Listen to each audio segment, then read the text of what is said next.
मुंशी प्रेमचंद जी की कहानी कुत्ते की कहानी भाग 7। उन्हीं दिनों गांव में कई जंगली सुअर आ गए। उनके उत्पात से सारे गांव में हाहाकार मच उठा। जिस खेत में वे घुस जाते उसे बर्बाद करके ही छोड़ते। किसमें इतनी हिम्मत थी कि उनका सामना करता। शाम से ही रास्ता बंद हो जाता था। मेरे जी में तो ये उमंग आती थी कि एक बार जान पर खेलकर उन दुष्टों पर झपट पड़ूं, पर मेरी कमर अभी अच्छी ना हुई थी। मैं भला उन भयंकर जंतुओं से क्या भिड़ता। लाचार था। हाँ, जकिया खूब मोटा ताजा था। वो हिम्मत करता तो एक आध को मारकर ही छोड़ता, पर वो एक कायर ही था। सुअरों को देखते ही कोसों भागता, और जब समझ जाता कि यहाँ तक सुअर ना आ सकेंगे तो गला फाड़ फाड़ कर चिल्लाता। सबसे बड़ा खेद तो ये था कि गांव में सैकड़ों आदमी थे, पर किसी में इतना साहस नहीं कि उन्हें ललकारे। कुत्तों को मारने में तो सभी शेर थे, पर सुअरों के सामने सबके सब बिल्ली बने हुए थे। आखिर एक दिन लोगों ने थाने में जाकर फरियाद की। थाने का सबसे बड़ा अफसर अच्छा शिकारी था। उसे खबर मिली तो एक दिन कई कुत्ते लेकर गांव आ पहुंचा। गांव के सब आदमी तमाशा देखने के लिए जमा हो गए। पंडित जी भी मुझे अपने साथ लेकर चले। उनका लड़का भी साथ चलने को तैयार हुआ, पर पंडित जी ने उसे साथ ले चलना मंजूर न किया। बोले, वहां क्या मिठाई बट रही है जो जाकर ले लोगे? कहीं सुअरों के सामने आ गए तो प्राण न बचेंगे। मैं तो गांव का मुखिया ठहरा, मजबूर हूँ। तुम जानबूझकर क्यों अपनी जान जोखिम में डालते हो? ये बात सुनकर लड़का सहम उठा और साथ चलने का नाम ना लिया। जब मैं साहब के समीप पहुंचा तो पहले पहल मेरी निगाह उन कुत्तों पर पड़ी जो साहब के साथ आए हुए थे।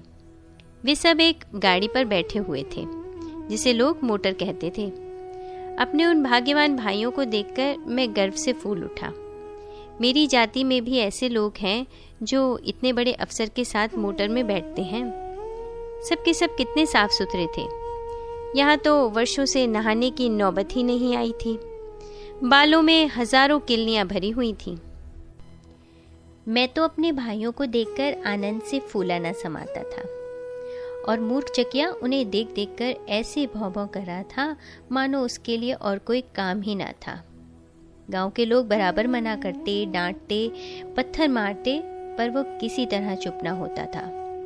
मालूम नहीं उसके मन में क्या बात थी। क्या वो इतना भी नहीं समझता था कि ये लोग गांव का अहित करने नहीं आए हैं? नहीं तो क्या गांव के आदमी उन्हें मारना भगाते? इसके सिवा और क्या ही कहा जाए कि उसकी मूर्खता थी। मैंने अपनी जाति में ये बहुत बड़ा ऐब देखा है कि एक दूसरे को देखकर ऐसा काट खाने को दौड़ते हैं गोया उनके जानी दुश्मन हों। कभी कभी अपने उजड्ड भाइयों को देखकर मुझे बहुत क्रोध आ जाता है, पर मैं जब्त कर लेता हूँ। मैंने पशुओं को देखा है कि ऐसे जो आपस में प्यार से मिलते हैं, एक साथ सोते हैं, कोई चू तक नहीं करता। मेरी जाति में ये बुराई कहाँ से आई कुछ समझ में नहीं आता। अनुमान से ये कह सकता हूँ कि ये बुराई हमने आदमियों से ही सीखी है। आदमियों में ही ये दस्तूर है कि भाई से भाई लड़ता है, बाप बेटे से, भाई बहन से। भाई एक दूसरे की गर्दन तक काट डालते हैं, बेटा बाप के खून का प्यासा हो जाता है, दोस्त दोस्त का गला काटता है, नौकर मालिक को धोखा देता है। हम तो आदमियों के ही सेवक हैं, उन्हीं के साथ रहते हैं। उनकी देखा देखी अगर ये बुराई हम में आ गई तो अचरज की कौन सी बात है। कम से कम हम में इतना गुण तो है कि अपने स्वामी के लिए प्राण तक देने को तैयार हो जाते हैं। जहाँ उसका पसीना गिरे वहाँ अपना खून तक बहा देते हैं। आदमियों में तो इतना भी नहीं है। आखिर ये साहब के कुत्ते भी तो कुत्ते ही हैं। वे क्यों नहीं भौंकते? क्यों इतने सभ्य और गंभीर हैं? इसका कारण यही है कि जिसके साथ वे रहते हैं उनमें इतनी फूट और भेद नहीं है। मुझे तो वे सब देवताओं से लगते थे। उनके मुख पर कितनी प्रतिभा थी, कितनी शराफत थी। साहब बहादुर अपने कुत्तों को साथ लिए वहां पहुंचे जहां सुअरों का अड्डा था। वहां पहुंचकर उन्होंने सीटी बजाई और सभी कुत्ते चौकन्ने हो गए। उनकी आंखें चमकने लगीं, नथुने फड़कने लगे, छातियां फूल उठीं, मानो सब के सब साहब का इशारा पाने के लिए अधीर हो रहे थे। उनका उत्साह अब उनके रोके न रुकता था। सुअरों ने भी शायद समझ लिया था कि आज कुशल नहीं। एक भी बहाना निकला। जब गांव वालों ने ईख के खेतों में घुस घुस कर शोर मचाना शुरू किया तो एक सुअर बाहर निकला। ये जमघट देखकर वह कुछ घबरा गया। शायद देख रहा था कि किसी तरफ से भाग निकलने का मौका है या नहीं। एकाएक साहब के कुत्ते उस पर टूट ही पड़े। देखते देखते सुअर का काम तमाम हो गया। उनकी ये बहादुरी देखकर लोग वाह वाह करने लगे। मेरे मुंह से भी निकल गया, शाबाश भाइयों, सच्चे मर्द तुम ही हो। अब तो मेरे दिल में भी उमंग उठी। सोचा एक ना एक दिन मरना तो है ही, आज कुछ कर दिखाना चाहिए। आपस में लड़कर या आदमियों के डंडे खाकर मर जाने में कौन सी बहादुरी है। मैदान में मर भी जाऊंगा तो नाम तो रह जाएगा।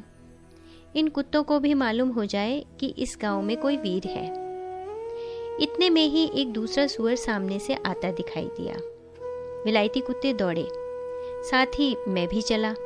वे सब चाहते थे कि पहले हम शिकार तक पहुंचे। मैं चाहता था कि मैं पहुंचूं।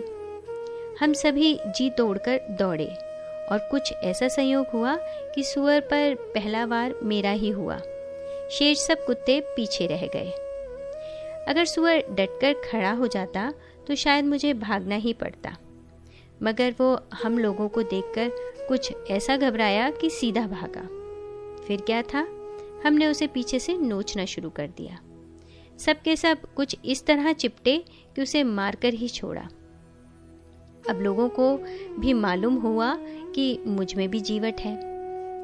साहब भी खुश हुए। उन्होंने मुझे बुलाकर मेरा सिर थपथपाया।